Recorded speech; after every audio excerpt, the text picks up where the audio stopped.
हाँ भाई आगे देखो, इससे आगे देखिए 1 घंटा 24 मिनट क्लास की तो एक हो जाएगी। एक अब जो नेक्स्ट क्लास आएगी वो अब लिखो हेडिंग, आइंस्टीन के द्वारा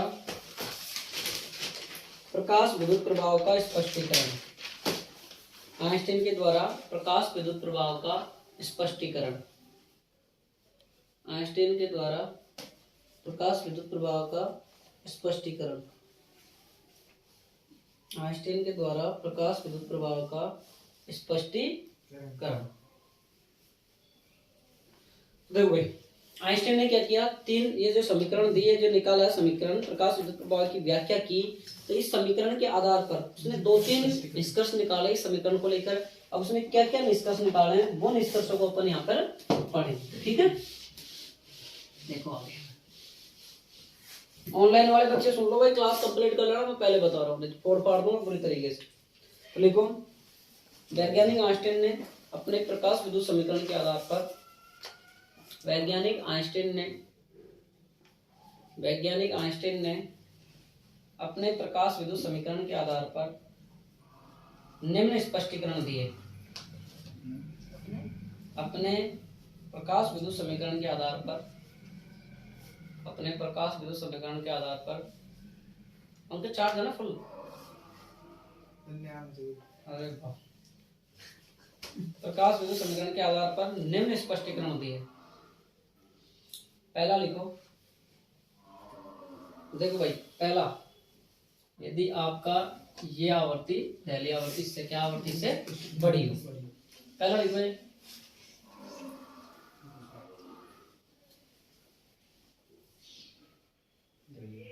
मतलब क्या हुआ इसका कि प्रकाश की जो आवृत्ति है वो दहली आवृत्ति है, जो प्रकाश किससे क्या हो ज्यादा हो जाएगा। तो मतलब 1/2 mv²।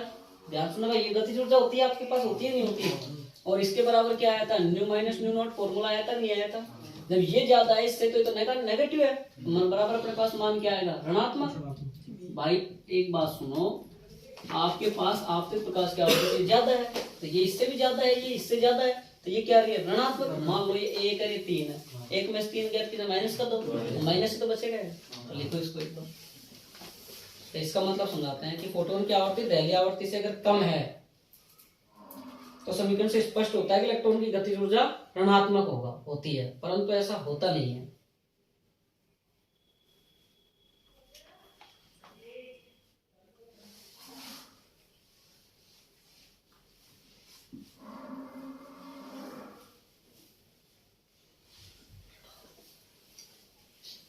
देख लिया। देखो भाई, अब अपन आप ये बात बोले कि अगर फोटोन की जो आपतित आवृत्ति है वो दहली आवृत्ति से अगर कम है तो इलेक्ट्रॉन उत्सर्जन होगा क्या, हो भी जाए तो गति नहीं करेगा। क्यों भाई, ये मैंने पहले बता दिया, इलेक्ट्रॉनों को उत्सर्जन करने के लिए न्यूनतम आवृत्ति से अधिक आवृत्ति चाहिए, दहली आवृत्ति से अधिक आवृत्ति चाहिए, तभी इलेक्ट्रॉनों का उत्सर्जन संभव होगा, तभी हमारा प्रकाश विद्युत प्रभाव कहलाएगा, तो ही धारा बहेगी। नहीं तो मैंने बताया था अगर उस पर आपतित कर देंगे तो धारा नहीं बहेगी, बहे को छीण बहेगी, जो आगे जाकर रुक जाएगी। मोटर चलाने में पानी निकलते थोड़ा सा अगर लाइट गई, आगे बढ़ो पानी ना बढ़ो। दूध अपना किनारों पर बाहर ऊपर आने लगा, गैस का बॉल बंद कर दिया, क्या दूध बाहर आएगा। सवाल भाभी सवाल निकालो, अर्थात वही है। अर्थात यदि फोटोन की आवृत्ति दहली आवृत्ति से कम है, यदि फोटोन की आवृत्ति दहली आवृत्ति से कम है, ब्लर तो नहीं आ रहा ना, वीडियो सही आ रहा है। यदि फोटोन की आवृत्ति दहली आवृत्ति से कम है तो आइंस्टीन की समीकरण से स्पष्ट होता है कि आइंस्टीन की समीकरण से स्पष्ट होता है कि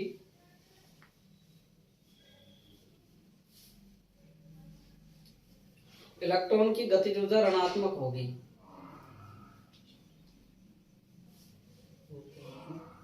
स्पष्ट होता है कि इलेक्ट्रॉन की गतिज ऊर्जा ऋणात्मक होगी।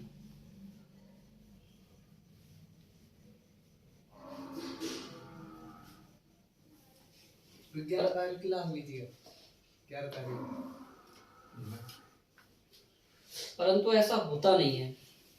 क्वेश्चन कराया था 11 कब थी, शनिवार में थी, शुक्रवार को थी? हाँ नहीं थी, सैटरडे को आई थी एक छोटी सी क्लास, बस न्यूमेरिकल का है। उस दिन रिकॉर्ड भी नहीं हो पाई थी क्लास, क्योंकि मेरा मोबाइल बिल्कुल डिस था। रात को 4 लगा के सो गया, लेकिन बटन बंद रहा। सबसे बड़ा दुख बस वो होता है। सबसे बड़े अरमान होते हैं ये बटन बंद रखा है। इसलिए मैंने आज के लिए ये आजकल मैंने कैसे बनाया है, रात को जब फोन चार्ज करता हूँ तो मुझसे नहीं करता, प्लग से, चार्जर से, पावर बैंक से करता हूँ। हाँ सही है बिल्कुल। देखो भाई आगे देखो, ऋणात्मक और गतिशीलता देखो v स्क्वायर है, तो वैसे ऋणात्मक रह ही नहीं सकती, ऋणात्मक होगी तो ये संभव नहीं है, इलेक्ट्रॉन उत्सर्जन ही नहीं होगा। तो लिखो भाई, ऋणात्मक इलेक्ट्रॉन की गतिशीलता ऋणात्मक होगी, परंतु ऐसा नहीं होता है। अर्थात फोटोन की आवर्ती दहलीय आवर्ती से कम है, अर्थात फोटोन की आवर्ती दहलीय आवर्ती से कम है, तो धातु के पृष्ठ से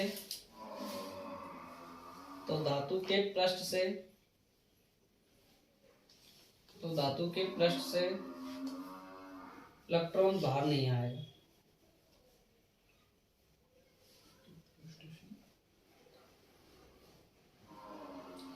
दहलीय आवर्ती से कम है तो धातु के पृष्ठ से इलेक्ट्रॉन बाहर नहीं आएगा। दूसरा पॉइंट लिखो,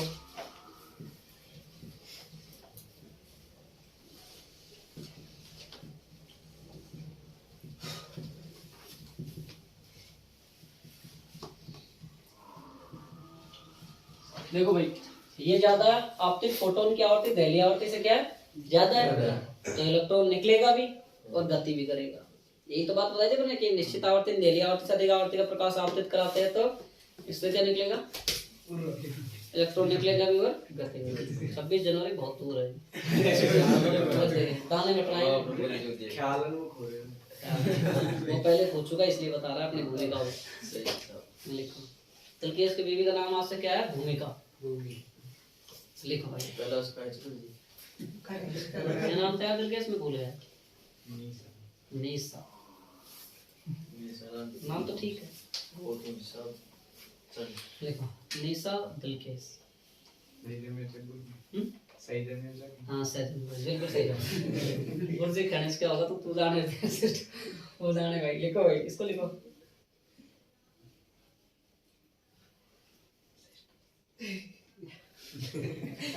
मैं रोने के नहीं नाना बड़ा का सावल भाई देवता ने धर्म भाई जिसको मार सुदिया है साहब को किस्मत दान होता है। हाँ लिखो भाई आगे, लिखो, जब फोटोन की आवर्ती दहलीय आवर्ती से ज्यादा होती है, जब फोटोन की आवर्ती दहलीय आवर्ती से ज्यादा होती है, फोटोन की आवर्ती दहलीय आवर्ती से ज्यादा होती है, तो उस परिस्थिति में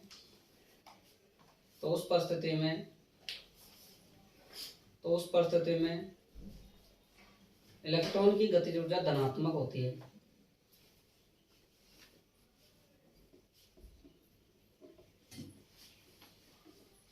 उस परिस्थिति में इलेक्ट्रॉन की गतिज ऊर्जा धनात्मक होगी।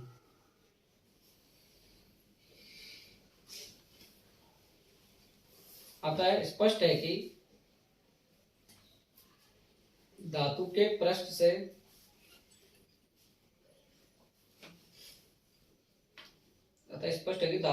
से इलेक्ट्रॉन बाहर भी आएगा और गति भी करेगा। इलेक्ट्रॉन बाहर भी आएगा और गति भी करेगा।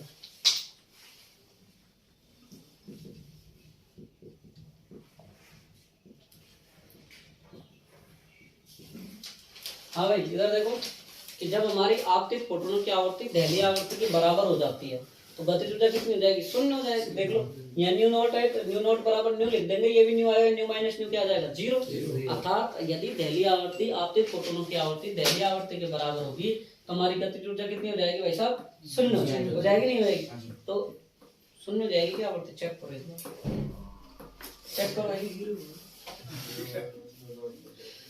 शून्य हो जाएगी। ठीक है 1/2 mv² बराबर 0 तो गई, तो मतलब इलेक्ट्रॉन बाहर तो निकल जाएगा लेकिन गति नहीं कर पाएगा। क्यों? क्योंकि गतिज ऊर्जा क्या हो जाएगी? शून्य। देखो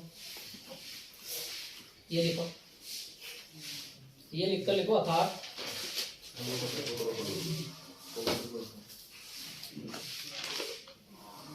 ये लिखकर लिखो अर्थात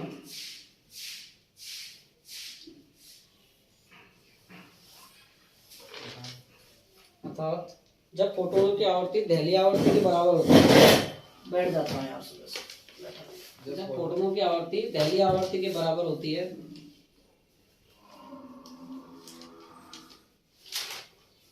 तो इलेक्ट्रॉन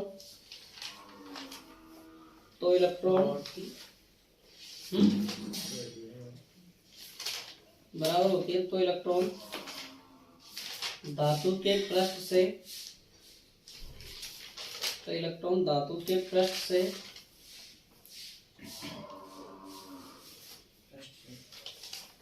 पृष्ठ से बाहर तो निकलेगा,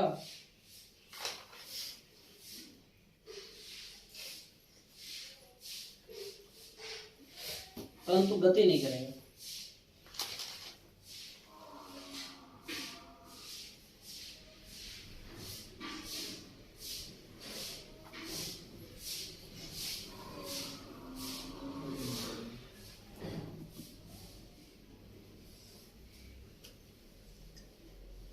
अगला पॉइंट लिखो चौथा।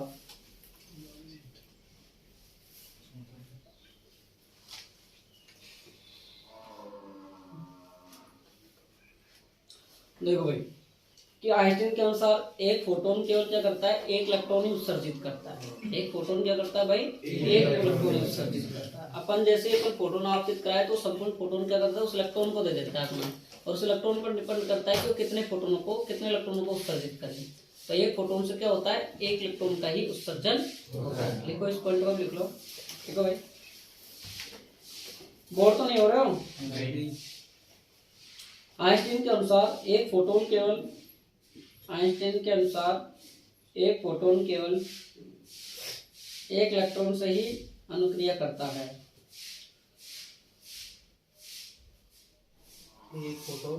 एक इलेक्ट्रॉन से ही अनुक्रिया करता है।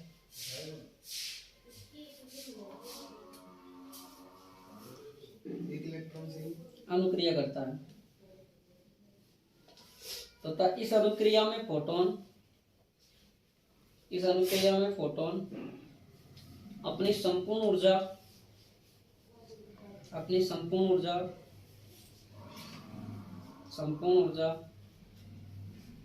धातु के पृष्ठ के इलेक्ट्रॉन को दे देता है।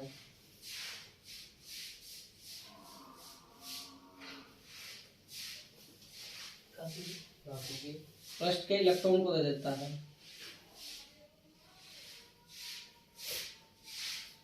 फिर पृष्ठ से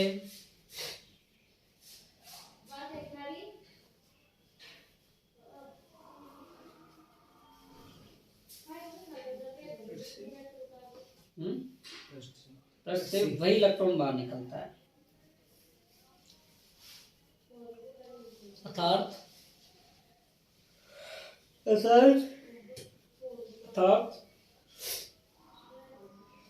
हम यह कह सकते हैं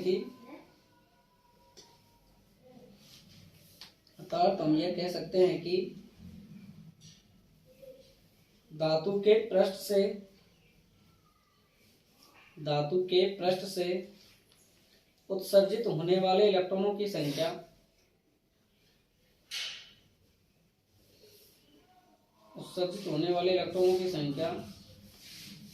फोटोनों की तीव्रता पर निर्भर करती है, न कि आवर्ती पर।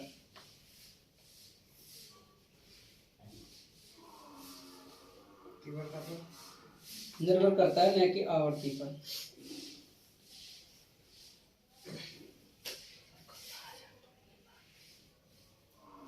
ठीक है भाई, 5वां पॉइंट लिखो। और तीव्रता पर निर्भर करता है क्योंकि भाई देखो भाई, क्योंकि आवर्ती बढ़ने से इलेक्ट्रॉनों की क्या होती है? गतिज ऊर्जा बढ़ जाती है, न कि उसकी उत्सर्जित इलेक्ट्रॉनों की संख्या। 5वां पॉइंट देखो भाई क्या होगा, सुन लो मेरी बात ध्यान से, कि हम किसी पृष्ठ पर, जैसे धातु के पृष्ठ पर फोटोनों को आपतित कराते हैं, आपतित कराते हुए वो संपूर्ण फोटोन वो इलेक्ट्रॉन क्या करता है, उस फोटोन की ऊर्जा को ग्रहण कर लेता है और तुरंत उसको ग्रहण करने के बाद फोटोन क्या करता है, उसको ऊर्जा दे देता है, तो इलेक्ट्रॉन तुरंत निकल जाता है। तुरंत निकलता है, नहीं निकलता है? तो मतलब जैसे ही फोटोन आपतित होता है वैसे इलेक्ट्रॉन समेत देख, जैसे ही फोटोन आपतित होता है मास्टर वैसे इलेक्ट्रॉनों का उत्सर्जन हो जाता है। तो मतलब उसको उस प्रक्रिया के दौरान कोई भी समय नहीं पश्चता है, मतलब नैनो सेकंड का इतना समय लगता है, नॉर्मल बिल्कुल नैनो सेकंड समय लगता है कि तुरंत आपतित हुआ तुरंत निकल जाता है। ठीक है, जैसे सपोज एग्जांपल इसको कैसे समझे कि हम तुरंत रोड पर गिरते हैं और तुरंत पत्थर हमारे बॉडी में घुसता है और तुरंत ब्लड बाहर आता है, कोई समय नहीं पछता है, कोई समय नहीं पछता ना भाई। जैसे ही गिरे जैसे ब्लड बाहर आता है, या जैसे ही स्विच हुई जैसे ब्लड बाहर आता है, आएगा नहीं आएगा? ये समझो, लिखो। तो ब्लड में भी तो इलेक्ट्रॉन बैठे हैं, फोटोन हमने इंजेक्शन को डाला, सुई को डाला, तो जैसे ही सुई को डाला हमने, उसने उसको ग्रहण किया, ग्रहण करने के बाद तुरंत बाहर निकाल दिया उसको ब्लड को। लिखो, फोटोन जब धातु के पृष्ठ पर आपतित होते हैं, फोटोन जब धातु के पृष्ठ पर आपतित होते हैं, फोटोन जब धातु के पृष्ठ पर आपतित होते हैं तो वह तो अपनी संपूर्ण ऊर्जा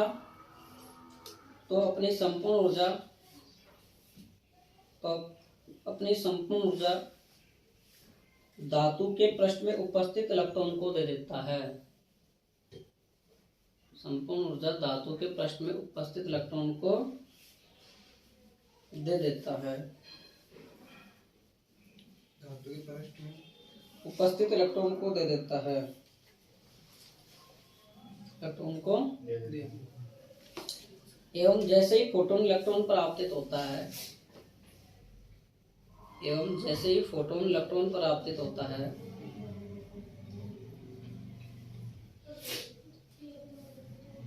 जैसे ही फोटोन इलेक्ट्रॉन पर आपतित होता है, उसी क्षण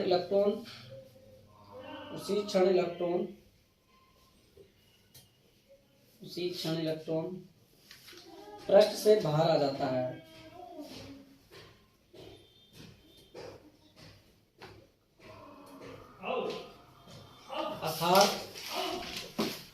अर्थात फोटोनों के आपतित होने में और इलेक्ट्रॉन के बाहर निकलने में कोई समय नहीं बचता है। आपतित होने में, फोटोनों को आपतित होने में तथा इलेक्ट्रॉन को बाहर निकलने में कोई समय नहीं बचता है। अरे बोर नहीं हो रहे हो ना? बोर हो थोड़ी हो रही हो, क्लास में ऐसा लग रहा है तुम लेने बोर हो रहे हो। कोई वॉशरूम वगैरह जाना चाहे तो जा सकता है, निकलने में कोई समय नहीं पछता है। पछता है।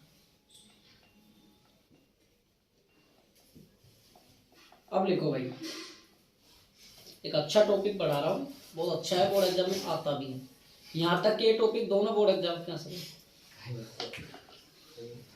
उन्होंने देख क्या आंसर है? क्यों दो ये कमेंट काटो दिख रहा है, बाहर नीचे बैठे तो बार-बार उधर छोड़ दो। देखो भाई, चिरसम्मत तरंग सिद्धांत की असफलता। चिरसम्मत तरंग सिद्धांत की असफलता। चिरसम्मत तरंग सिद्धांत जो रक्को पीर कॉपी ले रहा है ना, आज भाषा तो भारी बनेगी बेटा, काम करवा। चिरसम्मत चंदन ले वो तरंग सिद्धांत की चिरपन्ना को पाड़ पाड़ चिपका लीजिए वहीं, सबसे बढ़िया काम। चिरसम्मत तरंग सिद्धांत की असफलता। चल लिखो। अरे यार, चिर टाइम छोड़ना ना बेटा। गाने सुनाएगा चिर मेरा ये, पहले लिखा दिया चिर मेरा गाना क्या? चिरसम्मत की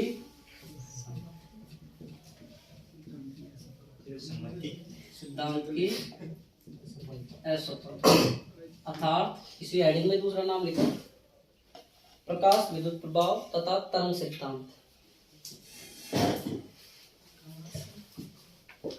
ये थ्योरेटिकल टॉपिक है, 3 पॉइंट है, इसमें 3 पॉइंट लिखने हैं अपन को। प्रकाश विद्युत प्रभाव तथा तरंग सिद्धांत। देखो भाई, तरंग का मतलब है कि इनको समझाने के लिए, प्रकाश विद्युत प्रभाव को समझाने के लिए साइंटिस्ट ने बोला भाई तरंग सिद्धांत के आधार पर हम इनको समझा सकते हैं। कैसे समझा सकते हैं, कैसे नहीं समझा सकते हैं, उन चीजों को हम समझेंगे। तो पहली लाइन लिखो आप, प्रकाश विद्युत प्रवाह की व्याख्या, प्रकाश विद्युत प्रवाह की व्याख्या तरंग सिद्धांत के आधार पर नहीं समझा जा सकता। प्रकाश विद्युत प्रवाह की व्याख्या तरंग सिद्धांत के आधार पर नहीं की जा सकती। तरंग सिद्धांत के आधार पर नहीं की जा सकती। इसके निम्नलिखित कारण हैं।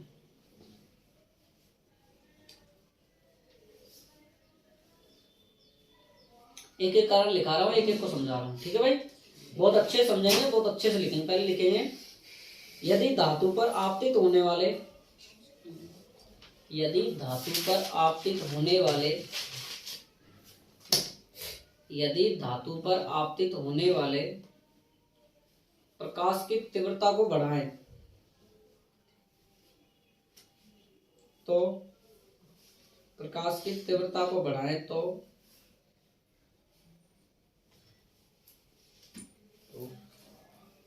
प्रकाश तरंग का आयाम व ऊर्जा, बढ़ाए तो प्रकाश तरंग का आयाम व ऊर्जा, प्रकाश तरंग का आयाम व ऊर्जा, आयाम व ऊर्जा दोनों बढ़ेंगी।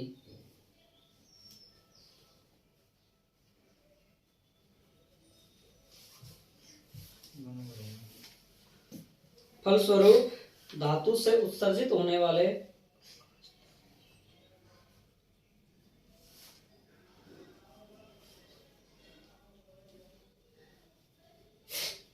फलस्वरूप धातु से उत्सर्जित होने वाले इलेक्ट्रॉनों की गतिज ऊर्जा भी बढ़ेगी।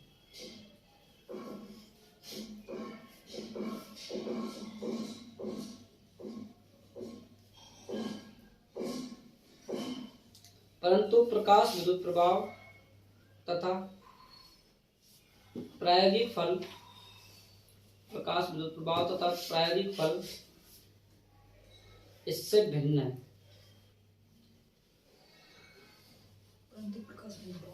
तथा प्रायोगिक फलन भिन्न है।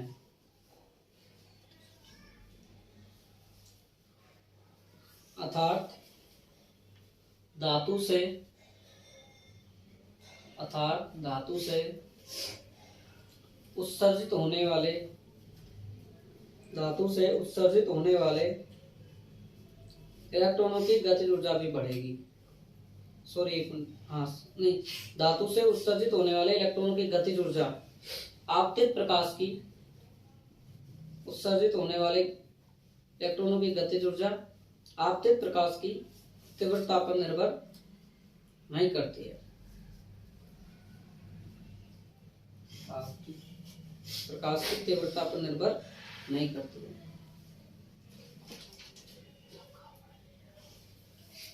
देख लो भाई, वापस मैं समझा देता हूँ इसको। पहले पॉइंट हो, इन्होंने बताया तरंग सिद्धांत के ऊपर व्याख्या नहीं की जा सकती। क्यों भाई? पहला पॉइंट ये बताया इन्होंने कि अगर तीव्रता को बढ़ा दें, दिलचस्प कहा गया तीव्रता, अमित सुनो, यदि हम तीव्रता को बढ़ाते हैं तो इसके ऊर्जा और आयाम बढ़ जाएगा।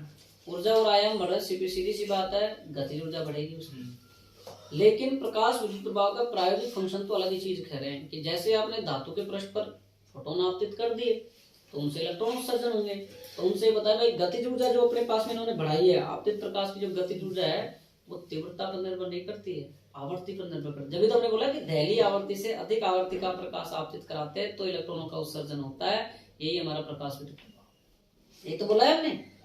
ये बात इसका पहली चीज समझ में आ गई कि उन्होंने तीव्रता बढ़ाई, तीव्रता बढ़ाने पर गतिज ऊर्जा और आयाम दोनों बढ़ गए। लेकिन प्रकाश विद्युत प्रभाव के अकॉर्डिंग तुमने अलग ही पढ़ा है कि जैसे आवर्ती से अधिक आवर्ती का प्रकाश आपतित कराएंगे तो वो चीज बढ़ेगी, अन्यथा नहीं बढ़ेगी। तो मतलब हमारी गतिज ऊर्जा तीव्रता पर निर्भर नहीं करती है, आवर्ती पर निर्भर। बात आ गई समझ में? पहला पॉइंट समझ में आ गया। दूसरा पॉइंट लिखोगा, सही समझ में आ गया पहला पॉइंट, कोई दिक्कत भाई? दूसरा पॉइंट लिखो, धातु से उत्सर्जित होने वाले इलेक्ट्रॉनों की गतिज ऊर्जा, धातु से उत्सर्जित होने वाले इलेक्ट्रॉनों की गतिज ऊर्जा, धातु से उत्सर्जित होने वाले इलेक्ट्रॉनों की गतिज ऊर्जा आपतित प्रकाश की आवृत्ति पर,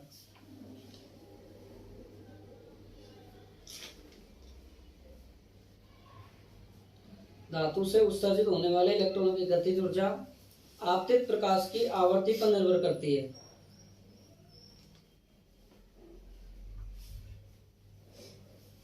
आवर्ती पर निर्भर, धातु से उत्सर्जित इलेक्ट्रॉनों की गतिज ऊर्जा किस पे कर रही है? धातु से उत्सर्जित होने वाले इलेक्ट्रॉनों की गतिज ऊर्जा आपतित प्रकाश की आवर्ती पर निर्भर तो निर्भर कर रही है। इसका मतलब क्या हुआ कि कोई भी आवर्ती प्रकाश की आवर्ती डाल दो आप और इलेक्ट्रॉनों का क्या करवा लो? उत्सर्जन करवा लो। लेकिन ये बात तो गलत है भाई, तरंग के आधार पर। क्यों कि ये बोल रहा है कि आवर्ती पर निर्भर कर रही है उत्सर्जितों की संख्या। ये बात तो गलत साबित हो रही है। क्यों साबित हो रही है? देखो भाई कि आप तो कोई सी भी आवर्ती का प्रकाश डाल दो आप उस पर और इलेक्ट्रॉनों को, लेकिन हमको तो ये पढ़ा है कि निश्चित आवर्ती से अधिक आवर्ती का ही प्रकाश होना चाहिए, अन्यथा इलेक्ट्रॉन उत्सर्जन। ये तो बात थी, तो मतलब फिर तो निर्भर कर ही नहीं रही। तो प्रायोगिक फलन इससे भिन्न हो गया कि नहीं हो गया? हो गया ना भाई कि भाई उस आवर्ती से अधिक आवर्ती होगा तभी तो इलेक्ट्रॉनों का उत्सर्जन होगा, अन्यथा नहीं होगा। लिखो तो किसी भी आवर्ती का प्रकाश धातु पर डालने से, किसी भी आवर्ती का प्रकाश, किसी भी आवर्ती का प्रकाश धातु पर डालने से धातु से इलेक्ट्रॉन उत्सर्जित होने चाहिए। धातु पर डालने से धातु से इलेक्ट्रॉन उत्सर्जित होने चाहिए।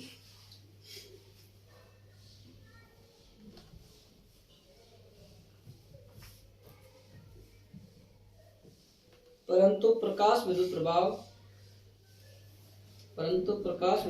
का प्रायोगिक फलन, परंतु प्रकाश विद्युत प्रभाव का प्रायोगिक फलन इससे भिन्न है। परंतु प्रकाश विद्युत प्रभाव का प्रायोगिक फलन इससे भिन्न है। क्लियर हो सब? थोड़ा सा बोल, अर्थात बोर हो गया। अर्थात यदि धातु पर आपतित होने वाले प्रकाश की आवर्ती का मान, यदि धातु पर आपतित होने वाले प्रकाश की आवर्ती का मान एक न्यूनतम मान से कम है, धातु पर आपतित होने वाले प्रकाश की आवर्ती का मान एक न्यूनतम मान से कम है, तो धातु से न्यूनतम मान से कम है तो धातु से इलेक्ट्रॉन का उत्सर्जन नहीं होता है।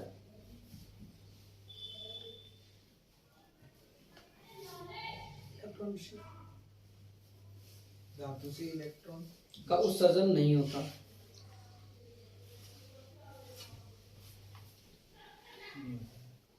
अब देखो तरंग सिद्धांत के आधार पर तीसरा पॉइंट क्या कहता है, ध्यान से सुना करो, मैं समझाऊं जब, इसलिए क्या क्या पूछते हो ना, इसलिए प्रॉब्लम होती है बेटा।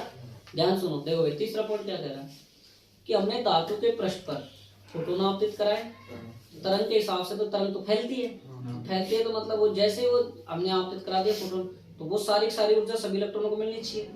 तो हम उसको ऊर्जा को एकत्रित करेंगे इलेक्ट्रॉनों को बाहर निकालने के लिए, कोई समय लगेगा, तो वो समय लगेगा। तो मतलब प्रायोगिक फलन तो इससे भिन्न है। क्यों? प्रायोगिक फलन में अभी हमने जस्ट क्या पढ़ा है, क्या पढ़ा है सर, कि उसने तो ये पढ़ा कि जैसे आप फोटोन डालोगे वैसे इलेक्ट्रॉन निकलेगा, कोई समय नहीं बचेगा। ये तो पढ़ा है हमने भाई। क्या कह रहा हूँ वापस सुनो, कि ये कह रहा है कि जैसे धातु के पृष्ठ पर फोटोन आपतित कर दिए हमने, इलेक्ट्रॉन को सबको सारी ऊर्जा मिलेगी, तो उस ऊर्जा को हमको एकत्रित करना पड़ेगा, समय लगेगा। तो प्रकाश विद्युत प्रायोगिक फलन है वो तो भिन्न है, कि जैसे ही आप फोटोन डालो वैसे इलेक्ट्रॉन निकलेगा। जैसे कि किसी के गाल पे झापड़ दो वैसे झापड़ मिलेगा तुरंत, कोई समय नहीं बचेगा। पंकज अगर राहुल तमाशा मार राहुल तुरंत मारेगा खींच के। तो लिखो भाई, क्या क्या भूल जाते हैं, क्या क्या भूल जाते, तो गाली मिलती है बढ़िया वाली मिलती तो है, गाइड मिला साहब, कुछ तो मिल जाएगा, बेफालतू कुछ चाटा देगा। अगर तुम मान ले बेटा मेरा नीरज के सपोर्ट देख देखा मेरा, क्या रिएक्शन आता है। नीरज भी था आगे लिखो भाई, तीसरा पॉइंट लिखो। तो तुम्हारे मैडम है जिनके 2-3 की शादी हो चुकी है, उनको मेरी क्लास दिखाया करो, ताकि वो देखे कि हमारे पति मतलब इस तरीके के नाटक करते हैं, पढ़ नहीं रहे आराम को। इन्हें लिंक भेजो, ये सर देखो ये हम ऐसे पिटते हैं लोग।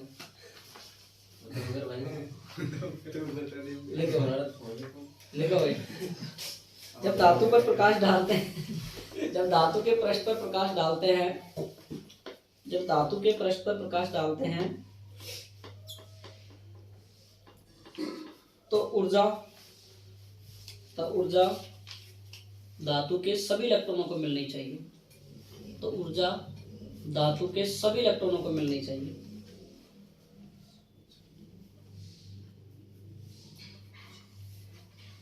सभी इलेक्ट्रॉनों को मिलनी इसमें तब वो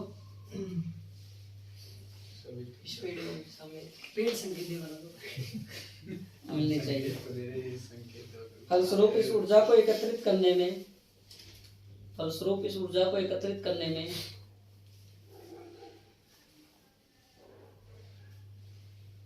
कुछ न कुछ समय लगना चाहिए।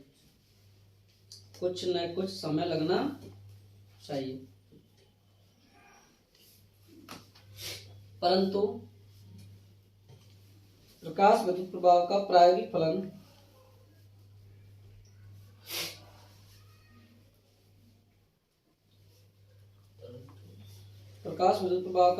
फलन इससे भिन्न है।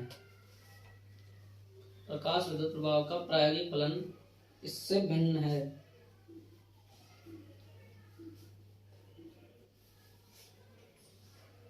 अर्थात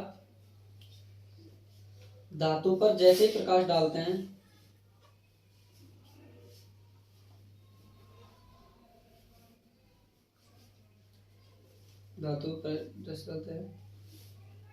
धातु के पृष्ठ से वैसे ही इलेक्ट्रॉनों का उत्सर्जन होने लगता है।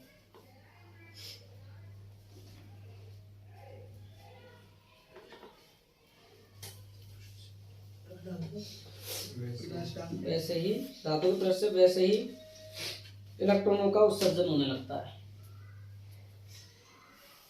वैसे ही इलेक्ट्रॉनों का उत्सर्जन होने लगता है।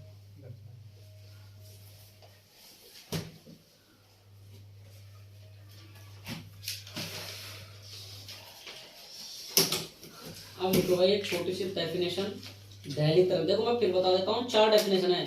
दहली तरंग दे रही है, कार्य फलन और इलेक्ट्रॉन उत्सर्जन की विधि और अंतक विभव जो कल पढ़ाएंगे, निरोधी विभव को पढ़ाएंगे वो, और दहली आवर्ती।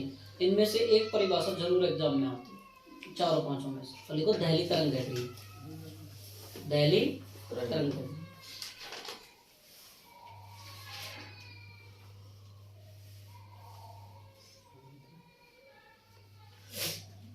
मतलब इसमें क्या पढ़ेंगे भाई? देखो भाई, आपतित, देखो सुन लो, आपतित प्रकाश की जो आपतित प्रकाश है उसकी वह अधिकतम तरंग दैर्ध्य है जिससे जो इलेक्ट्रॉनों का उत्सर्जन संभव नहीं हो, वो क्या कहलाएगी? हमारी दहली तरंग दैर्ध्य। कि इतनी अधिक तरंग दैर्ध्य है, उससे अधिक उसके बाद में जो इलेक्ट्रॉन है उसका उत्सर्जन क्या हो, नहीं हो, वो हमारी क्या कहलाएगी? दहली तरंग दैर्ध्य। क्या कहलाएगी भाई?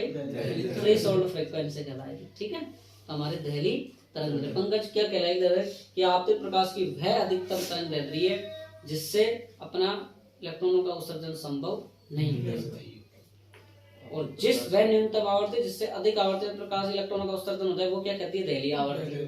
कि आपतित प्रकाश की वह अधिकतम तरंग दैर्ध्य है जिससे धातु के पृष्ठ से इलेक्ट्रॉनों का संभव नहीं हो, वो तरंग दैर्ध्य है। और आवर्ती से अधिक आवर्ती पर जो इलेक्ट्रॉनों का संभव हो वो आवर्ती, दहली आवर्ती। इसमें कंफ्यूजन रहता है दोनों डेफिनेशनों में। तो न्यूनतम आवर्ती से अधिक आवर्ती का प्रकाश डालते हैं तो आवर्ती होती है, और अधिकतम वह तरंग दैर्ध्य जिससे आगे इलेक्ट्रॉनों का उत्सर्जन संभव नहीं हो वो कहलाती है दहली तरंग। सचिन ध्यान दे ले छोरे। देखो एक दहली तरंग दैर्ध्य है ना, द्विध्रुवीय तरंग दैर्ध्य पर कल्पना और पढ़ाऊंगा, उसके बाद फिर कल्पना। ठीक है, लिखो आपतित प्रकाश की वह अधिकतम तरंग दैर्ध्य है, आपतित प्रकाश की वह अधिकतम तरंग दैर्ध्य है, आपतित प्रकाश की वह अधिकतम तरंग दैर्ध्य है जिससे अधिक तरंग दैर्ध्य पर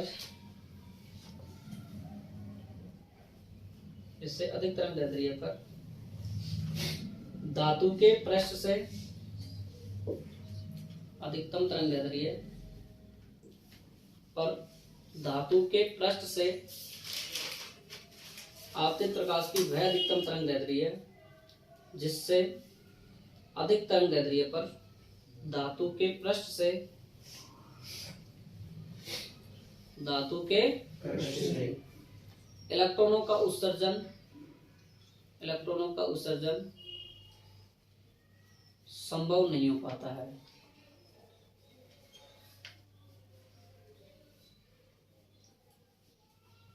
उसे उस धातु की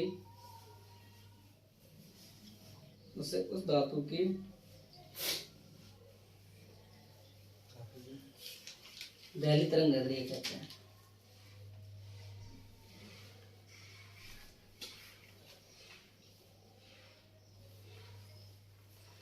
ठीक है भाई। अब न्यूमेरिकल आएगा तो अब ये जो टॉपिक चल रहा है ना दी ब्रोगली तरंग दैर्ध्य चलेगा, यहाँ से क्वेश्चन जरूर आता है। पिछले साल 2022 में भी आया है। फॉर्मूला बिल्कुल सिंपल होंगे, आपको समझने होंगे, डेरिवेशन चलेगी थोड़ा सा। तो देखो कल जो टॉपिक बचेगा अपना, एक तो बचेगा डेविसन जर्मर, एक बचेगा वो आवर्ती का प्रभाव, तीव्रता का प्रभाव बचेगा, बस फिर एक कल चैप्टर क्या हो जाएगा, फिनिश हो जाएगा, कोई दिक्कत नहीं आएगी। कल वही 1.5 घंटे फिनिश हो जाएगा। तो आज थोड़ी सी लंबी क्लास ले लो ना। क्या क्या कह रहा है? कल आधी घंटा में बता दें। सरकार पढ़ा दिया आज वो और नहीं आज थोड़ा सा पढ़ाएंगे यार, आज मत लो। अरे भाई मेरी बात सुन, मैं तेरी बात से सहमत हूँ, लेकिन दी ब्रोगली का कर लो आप, आपको इंटरेस्ट आएगा इसमें। बहुत अच्छा टॉपिक है, बोरिंग नहीं है, थ्योरेटिकल नहीं है बिल्कुल। और 10 मिनट पानी पिलाने, इसको पानी पिलाओ रे, पानी पिलाओ इसको, ऊर्जा दो इसको, एनर्जी आने दो इसमें। 10 मिनट और यार फिर। हाँ तू सोच रहा है मेरे मन की ले रहा है। पानी अपना दी ब्रोगली तरंग दैर्ध्य। देखो भाई दी ब्रोगली तरंग दैर्ध्य सुन लो, लिख लो, हेडिंग दो, हेडिंग दो।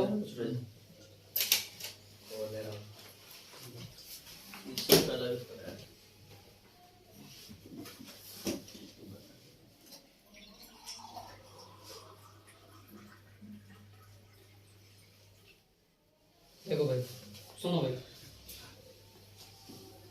सुन लिया, सुनो। देखो भाई एक मोर था, एक जुड़ने वाला था। मैं पानी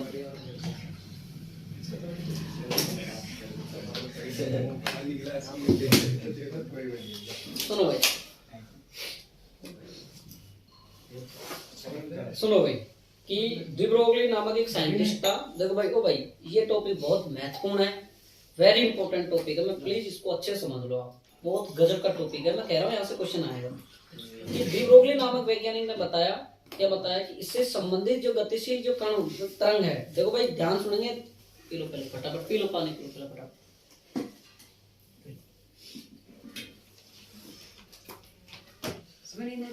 मन ना लगा फिर कैसे अपसेट हो रहा है?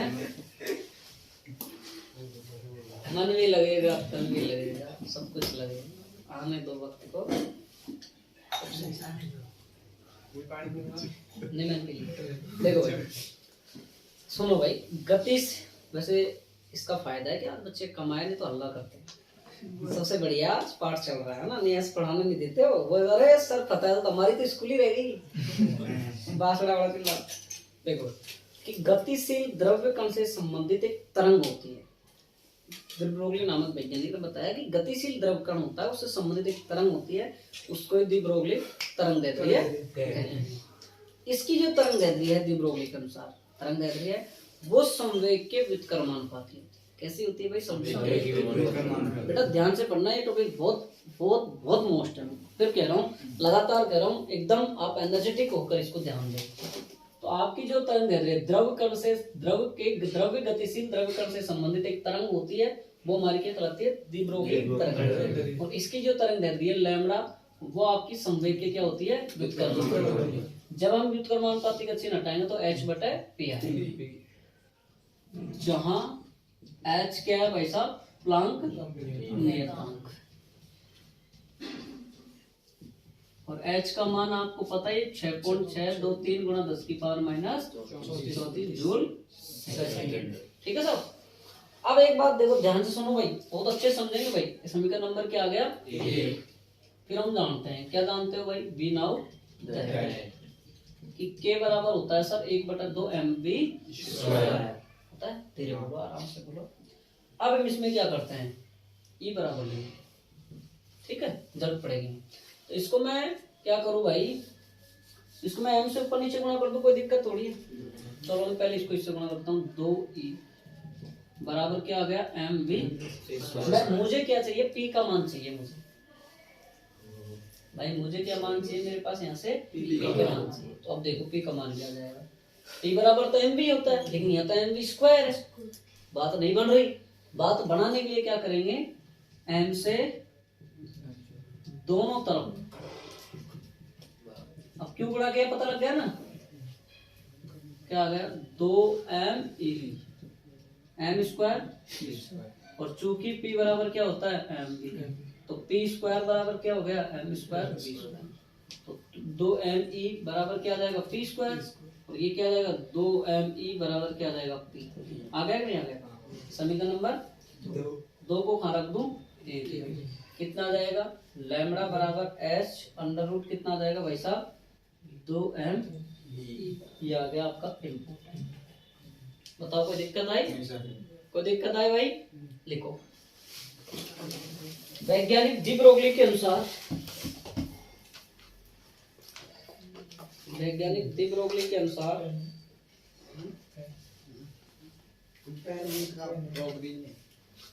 पेन दे रहे हैं, ले इसके पास नहीं।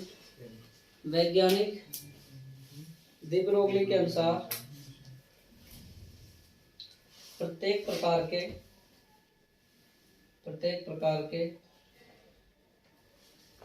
वैज्ञानिक डी ब्रोगली के अनुसार प्रत्येक प्रकार के गतिशील द्रव कण से संबंधित, प्रत्येक प्रकार के गतिशील द्रव कण से संबंधित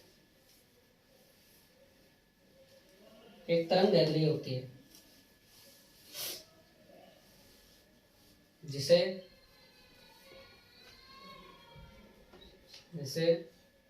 डी ब्रोगली तरंग दैर्ध्य कहते हैं, जिसे डी ब्रोगली तरंग दैर्ध्य कहते हैं।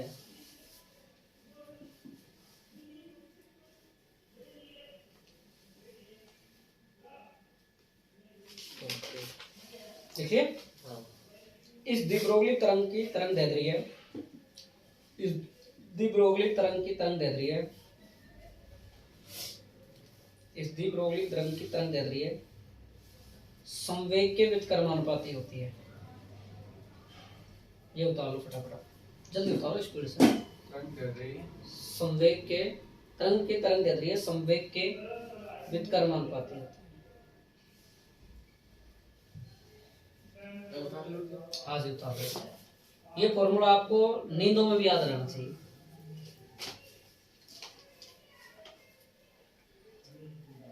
रिकेश गाना गाया कर नींदों में, कौन, फिजिक्स हमें तेरी शादी मस्त दिन है 26 जनवरी, आजाद हो जाएगा नीरज, कॉन्टैक्ट बन जाएगा। तो मैं तुम लड़कियों से यही कहता हूँ भाई, जो अपने माँ बाप को जिस प्रकार से चाहती है उस प्रकार से अपने सास ससुर, लड़कों से भी कहूँगा जिस प्रकार से अपने माँ बाप को चाहते उस प्रकार ही अपने सास ससुर, रिश्ते सारे सही हो जाए, रिश्ते सारे हो जाए। फूट डाल दे दिल के, तू घट फूट डलवा दे।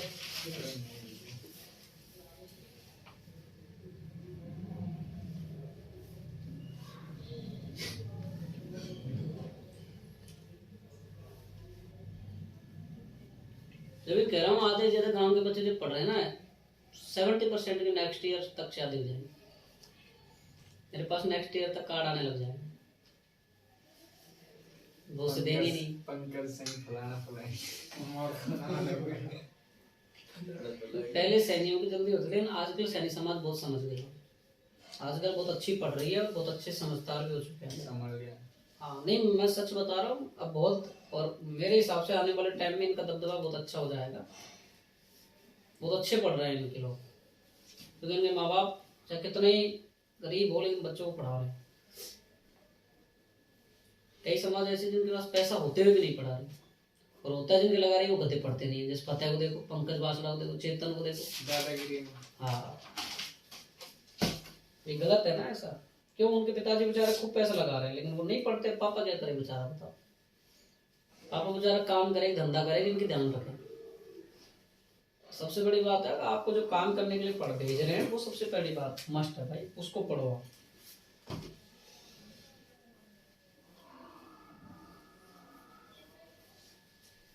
बारहवां पाठ को भी ऐसे चलता देंगे। संडे को नहीं आऊंगा, वो उधर 12वां हो जाएगा, नुकता हो जाएगा। कोई चिंता वाली बात मत करो, तुम 12 पाठ हो जाएंगे सैटरडे तक, 13वां बचेगा। निकलत मान रखना है। ऊपर से बैठा हुआ था। अच्छा, ऊपर से चलो आज की हाल ऐसे ही है। अब देखो, पहला इसके भाग है 4, छोटे छोटे से भाग है, और उन फॉर्मूलों को आपको याद रखना पड़ेगा। फॉर्मूले बस डायरेक्ट न्यूमेरिकल आएगा, इस फॉर्मूले से आएगा बस। 4 फॉर्मूले निकलेंगे, 4 फॉर्मूले बहुत गजब के महत्वपूर्ण है, उनको आप अच्छे से याद कर लेना बस, है ना। और इनके मैं क्वेश्चन भी खूब सारे कराऊंगा, एक पूरी क्लास क्वेश्चन नहीं करवाऊंगा। देखो भाई, देखो इलेक्ट्रॉन से संबंधित तरंग का तरंग दैर्ध्य है। इलेक्ट्रॉन से संबंध तरंग का तरंग दैर्ध्य। एक ऑनलाइन वाले बच्चों को ज्यादातर सिखाया था, रफ कॉपी में पहले काम करता है फिर कॉपी में। अब तो यार दूसरी बार पढ़ रहे हो, डायरेक्ट फिर कॉपी में करो बेटा। इतना टाइम सबसे कह रहा हूँ, प्लीज इतना टाइम वेस्ट मत करो, डायरेक्ट कॉपी में करो काम, ठीक है। देखो इलेक्ट्रॉन से संबंध तरंग का क्या करना है भाई, तरंग दैर्ध्य। हाँ भाई, सारे इधर ध्यान दे पहले आप, बिल्कुल इधर ध्यान दे भाई, बिल्कुल इधर ध्यान दे। इधर देखो भाई, वी नाउ दैट, आप एक चीज जानते हो, क्या जानते हो? लैम्बडा बराबर होता है h अपॉन अंडर रूट का 2n। और इलेक्ट्रॉन से संबंध कर रहे हो तो m of mass of electron का मान होता है 9.31 होता है, एक होता है भाई, बताओ देखे। 9.1 गुणा 10 की पावर माइनस 31 किलोग्राम। इनको याद रखनी है, नेक्स्ट चैप्टर में नाभिक में आएंगे पूरा डिटेल से करेंगे इनको। और E किसके बराबर हो जाएगा? इलेक्ट्रॉन वोल्ट के बराबर। H का मान आप जानते ही हो, ठीक है। और समीकरण नंबर क्या आ गया? 1। उपरोक्त मान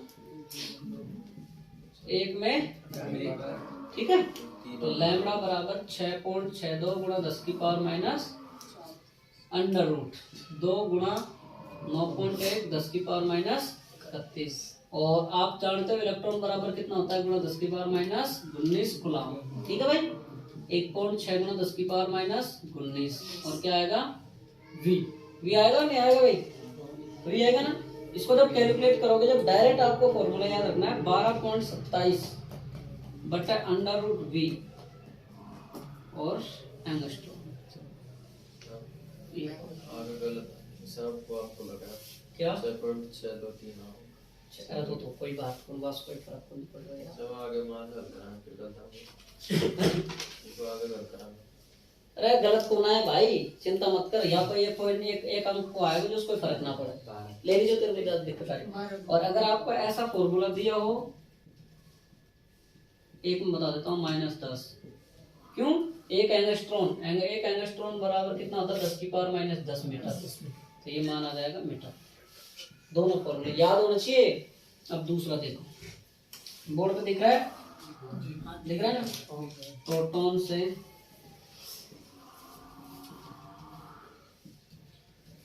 संबंध, अब इनमें तो बोर नहीं हो रहे हो ना।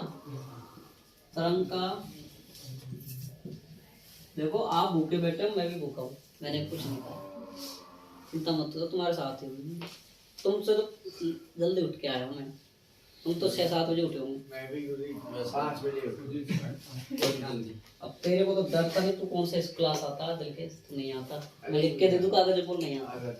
मैं आया फिर भैया फोन किया। अब देखो भाई, मास ऑफ प्रोटॉन, तो सबसे पहले लिखोगे वी नाउ दैट, ठीक है। लैम्बडा बराबर h बटा कितना आएगा? अंडर रूट का 2m, ठीक है भाई। अभी मास ऑफ प्रोटॉन होता है m की जगह मास ऑफ प्रोटॉन कर देंगे, तो इसका मान होता है 1.67 गुणा 10 की पावर माइनस 27 किलोग्राम।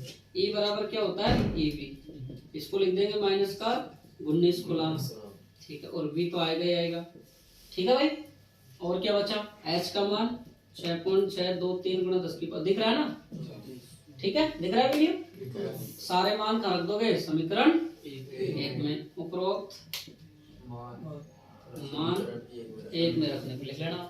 तो लैम्डा बराबर, जब ये मानों को रखोगे, मैं डायरेक्ट लिख दूं, आप लिख लोगे? लिख लोगे ना? डायरेक्ट आएगा 0.286 अंडर रूट वी और एन। दिख रहा है? इतना आएगा। बताओ कोई दिक्कत? कोई दिक्कत? ये बात समझ में आ गई? बस सब में सेम है, बस आपके मान याद होने चाहिए। ये वाला इसमें एक चेंज हुआ है, ये वाला इसमें एक ही चेंज हुआ है, ये वाला, बाकी एज इट इज। इलेक्ट्रॉन को निकालोगे 12.27, प्रोटॉन को निकालोगे 0.286। ठीक है। तीसरा क्या है भाई? त्वरित अल्फा कण से संबंधित, त्वरित अल्फा कण से संबंध तरंग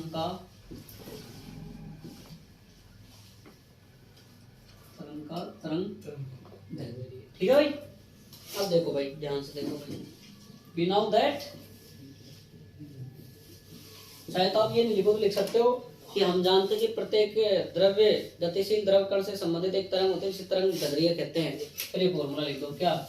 लैम्डा बराबर x बटा अंडर रूट का 2 है।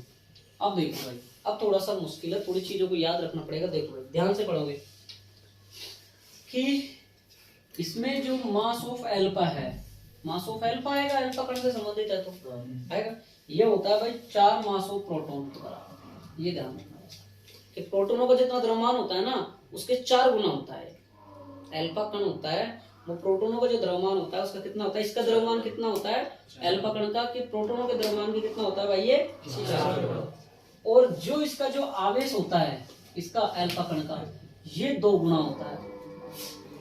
ये कितने गुना होता है? 2 गुना। अब यहाँ में चाहे प्रोटॉन ले लो चाहे इलेक्ट्रॉन ले लो, बात तो वही आ रही है, नहीं आ रही भाई? चेक कर लो, एक मिनट।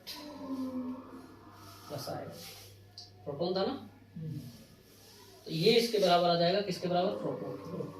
मान लिख दूं मैं, तो इसमें कितना आ जाएगा? 4 गुणा 1.67 गुणा 10 की पावर माइनस 27, 4 गुणा 1.6 गुणा 10 की पावर 19 कूलम। समीकरण नंबर 1। और उपरोक्त मान 1 में लैम्डा बराबर 6.23 गुणा 10 की पावर माइनस 34 बटा 4, और 2 तो है ही इसमें साथ में, 2 गुणा 4 गुणा 1.67 गुणा 10 की पावर माइनस 27 गुणा 2 गुणा 1.6 गुणा 10 की पावर 19 और b। तो लैम्डा बराबर क्या आएगा इसका? देखो भाई 0.101। याद रखने तो एक 286 है, आधा कर दो कितना आएगा? 100। तो मतलब 100 के लगभग आएगा। कितना? अंडर रूट बी और एन। कोई समस्या है कि भाई इसमें? बताओ भाई, उतार लो। बस एक बचा है, उसके कंप्लीट। इतना सही, बस इतना है। एक और लास्ट।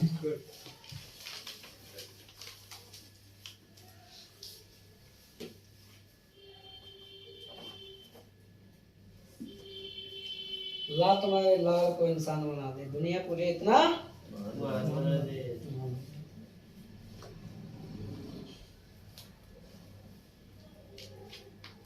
ये तो अंशु खास जो लाइब्रेरी में रहता है क्या? तुम्हारे गांव से 15 लाइब्रेरी में पढ़ता है अंशु। मैं तो एक दिन तो मिल के गया था मुझसे। मुझे 5 दिन में बदले सब करते बदले मैं जाऊं।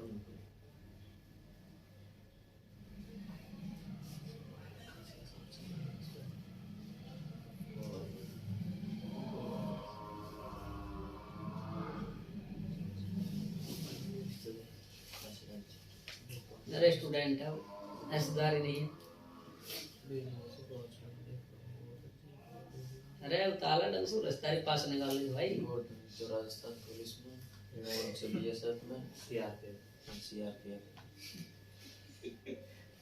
और तुम किस में हो? पापा चाट मार दूंगी, पढ़ ले, तभी व्यक्तिगत पूछ रहे भेजूंगा तो उसे। ऐसा बस ये थे लेकिन मैं देख देख रिकॉर्ड क्या व्यक्तिगत पूछूंगा तो देख। 10 मिनट मेरे बगल में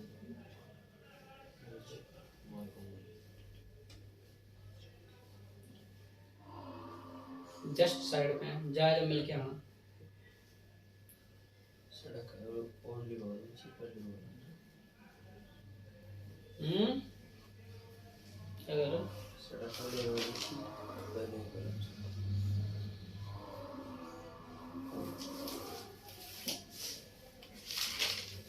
अब कुछ नहीं है, अब दो टॉपिक बचे हैं बस।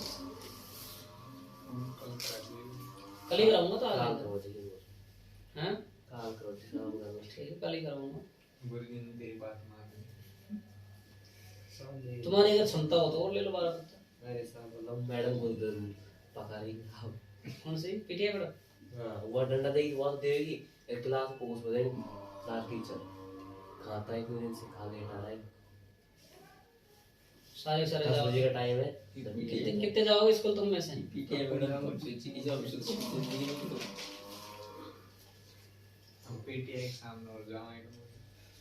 हाँ तुम तो जिंदगी सोगन खा रहे डंडा कूदने। सब सामने और चल रहा पर कहते हम की कौन कुछ ना लगे और सामने ना पेटा मार दो यार पीटीए मैडम मारते हैं बढ़िया।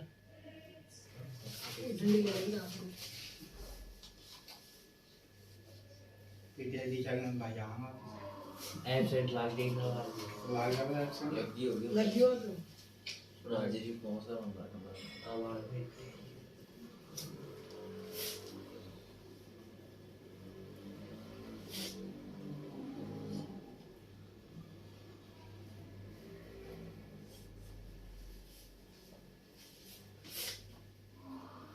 हमें तो जोश ना लेके जोश भगवान जोश और रुक जाते अंकल यार फीस कब लेके आए? हमसे कहती हूं दे 500 तक छोटा सा लग रहा है, बहुत बड़ा लग रहा है। देखिए नोट 500 का कितने दिन हो गए, बरसों बीत गए 500 एक डायलॉग बोला गरीबी 700 क्या दे होती के है मुझे मुझसे पूछो आज 5 साल हो गया 1000 का नोट लेके सही बात है। तो 10,000 का नोट देके 5 साल 5 से ज्यादा ही हुई थी। कब बदला था महाराज ने? 14 नहीं बदला। 16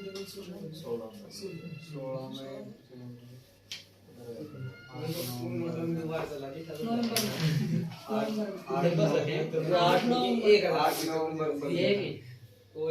नवंबर बदले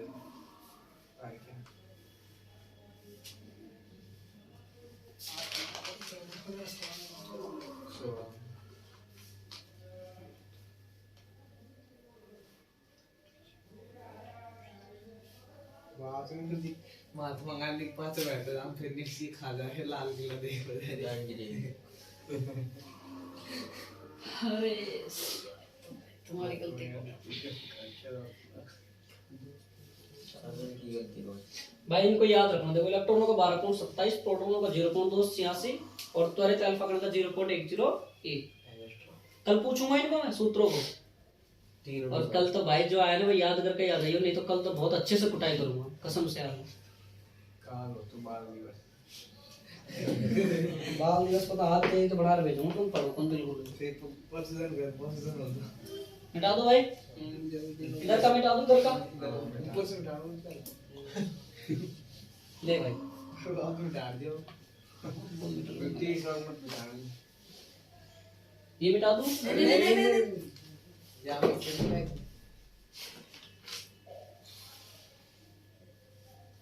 गेट कहां खा रहा था खोलना गेट, तेरे पड़े से देख गेट खोलना, कौन गेट खोल दे नीचे से कूद और बाहर जाए और अरे ठंडा है तो देख यार कहीं देख रहा हूं बाहर कहीं पहले कौन कर रहा है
और इसको याद रखने की ट्रिक है 100 ज्यादा।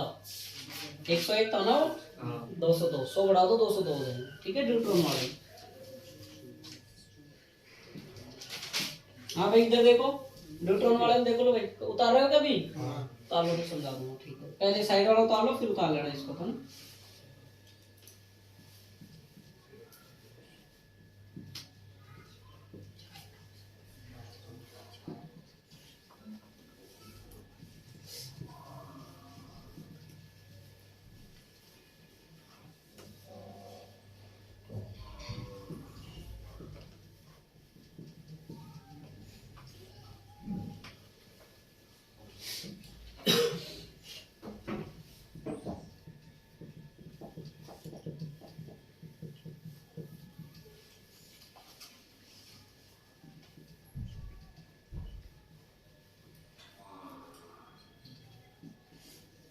उतार लिया? वो उतार लिया सारा, इधर का समझ लो अब एक बार। देखो भाई ड्यूट्रॉन से संबंधित तरंग दैर्ध्य है कि अपन जानते हैं ये फॉर्मूला होता है। ठीक है ड्यूट्रॉन का मतलब मास ऑफ ड्यूट्रॉन होता है, ड्यूट्रॉन का द्रव्यमान वो प्रोटॉनों का दुगना होता है। अल्फा तो 4 गुना था लेकिन ड्यूट्रॉन 2 गुना, 2 से गुना कर दो इसको प्रोटॉन आगे को, और जो आवेश होता है वो प्रोटॉनों के बराबर होता है। इसका दोनों मानों को सबको यहाँ दिया, काटापीटी करी 0.202, उससे क्या आया अल्फा कण से 100 ज्यादा है। ठीक है भाई अब देखो न्यूट्रॉन से संबंधित तरंग दैर्ध्य देखा तो न्यूट्रॉन का जो मान होता है, जो ऊर्जा होती है वो बराबर होती है kT। kT तो k का मान कितना होता है 1.38 × 10⁻23 कितना होता है 1.38 × 10⁻23। ये मान है ना, ये याद होंगे ना तो ही तुमसे होंगे इस चीजें। अब आपको एग्जाम में अगर ऐसा फॉर्मूला दे देगा और इससे पूछ लेगा डायरेक्ट तो आपको k का मान नहीं याद, ये याद डायरेक्ट नहीं है तो आप फिर इनमें उड़ जाओगे। आपसे केवल डायरेक्ट डेरिवेशन करवा लेगा तो आपका फिर इसका कितना आएगा 30.835 एंगस्ट्रॉम होता है। लास्ट छोटा सा और बचा है कि गैस अणु से ध्यान से देखो लास्ट में, अरे कोई बात ना भाई ये तो होती है समझ। लास्ट में गैस अणु से संबंध निकलवा दो गैस अणु से संबंध तरंग का तरंग दैर्ध्य। इधर देखो भाई लास्ट बोर हो गए सारे बस अब थक गए। 11-20 ही तो ही है यार, तुमको तुम्हारी क्लास 11-20 होगा 11-20 होगा कितना लगेगा बस लास्ट है उसके लैम्बडा बराबर h अपॉन अंडर रूट का 2n। भाई एक बार ध्यान से समझ लो, एक बार अच्छे से देख लो। e बराबर होता है साहब 1/2 kT, 3/2 kT होता है सही, 3/2 kT। तो लैम्बडा बराबर h अंडर रूट 2m 3/2, 2 से तो 2 कट गए भाई, तो ये फॉर्मूला आ गया h under root 3m kT। ये होता है हो गया, इतना ही पढ़ा। ठीक है वैसे तो टॉपिक तो एक छोटा सा और पढ़ाने का मूड है, 10 मिनट और पढ़ा दो फोटोन वाला। चल ठीक है, कितना देर होगी इसको देखो, वीडियो कितने मिनट का होगा? 1 घंटे का नहीं होगा, 1 घंटे का, 1 घंटा 3 मिनट हुई है यार, ज्यादा खाओगी बता। फोटोन पढ़ा देते हैं चलो। क्यों हाई तो बहुत बच रहा है यार, मतलब पीटीएम से आज भी बोल देगा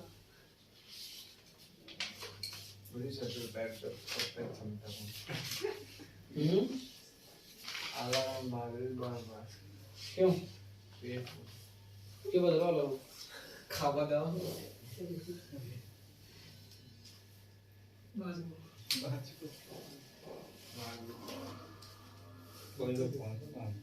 राजीव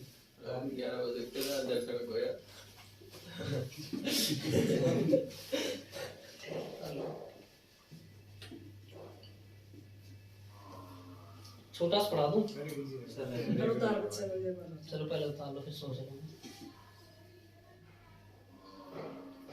बाल दिवस याद रहेगा? लंबे फेंट दिए तो गए क्लास में।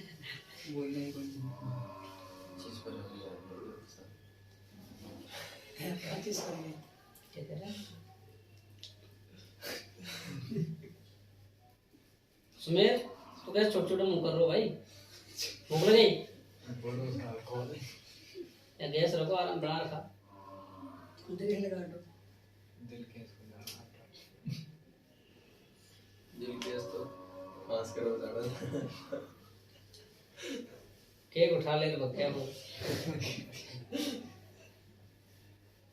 मुझे हमने सोचा थे कि मनस के 15 से खाओगे। तेरी तो नहीं हो रहा है उसमें कोई भी और मैं से वीडियो कॉल पे बात करता रहा था दिल के। आज तो बात में करे तो उसका विकास का तो स्क्रीनशॉट है मेरे पास, बात कर रहा है फोन पे। फोन लेके गया था वो। कौन सा है साहब? तुम बाहर ही में फोन रखा, हमने कॉलेज फर्स्ट ईयर तक फोन ना देखे, सेकंड ईयर तक फोन लिया। अरे बोलते पापा को आलू पसंद लोग इज्जत फोन कल अगर फोन उल्ट हो जाएगा अरे नहीं मैं कहूँगा ना, कहूँ सारी पढ़ाई नहीं करता, इंस्टा चला आज ही रिचार्ज डाले आज ही जाएगा। 3 महीने में डाले थे अरे तो फिर मतलब देख फीस कौन दे, देख कंगाली में चल रहा हो, देख ठीक है बेटा 1500 रुपये फीस है तेरी, बाकी अब